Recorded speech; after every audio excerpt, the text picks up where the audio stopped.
Milo from Atlantis here, and I'm coming to you with a quick update about my book, TarotSaur! Hello everybody, it's me, Sid, and this is one of the videos I'm doing for promotion of my book, TarotSaur. Put it here. Pretty close to finishing the book. 3 or 4 illustrations to finish, proofread, and then go through the process of how I like to print and format books for print.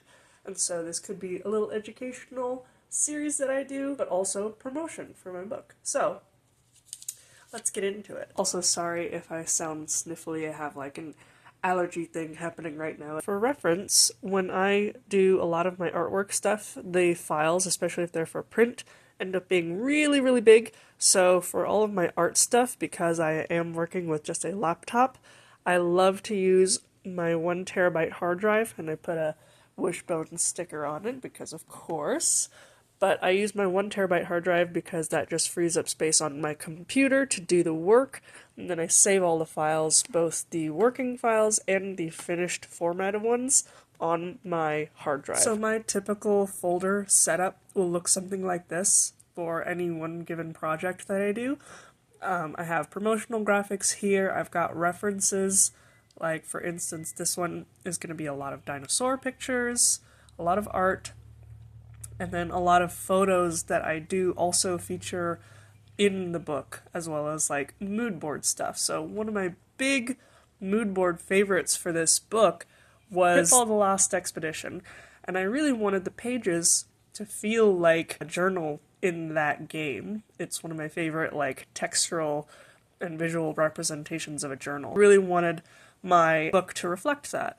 And of course I also have photos in here of the different tarot spreads that I would end up pulling for the research that I did in the book. I also have photos of fossils, like the ones particularly that I have gone out onto eBay and purchased. And then I also have like skeletal structures. Most of my reference material comes from Scott Hartman. I also keep a folder full of paper textures, as well as things like this guy. It's a texture graphic of a staple, or 2 staples, so I can just put that wherever I want it to look like pages are fastened together, and I can put a drop shadow underneath of it, and it looks like it's a real staple on the page, which is super, super cool. Textures, lined paper, stuff with wrinkles, stuff with stains, parchment looking stuff. So this is one of my top used folders because I love adding those textures to the pages. And here I have the transcribed interviews that will be featured throughout the book. I have the audio files that I have uploaded to YouTube already for when the book is released, having used both Adobe Photoshop and GIMP 2.10.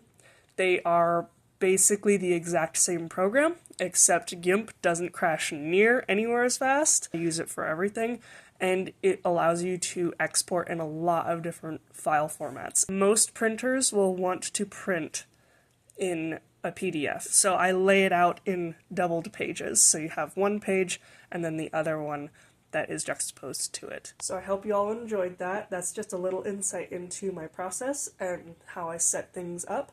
So stay tuned on the channel, just because I would like to post more content about my actual book coming out and less so about my braces, because I'm really excited about it. It's been in the works for like 3 years, and I'd really like to finally publish it, print it, copyright it, and I'll lead you through that because I've done that as well. And I'll just take you through the whole process of how I finish making a book, which I feel like is something that a lot of people just don't have the information to do. So this is going to be me helping you learn how to do that while I publish my own project. Subscribe, like, comment, share, ring the bell. I'd love to do more updates like this, and I'd love to build my platform on here much more surrounding my actual like design and illustration and product design content. I'll see you guys next time.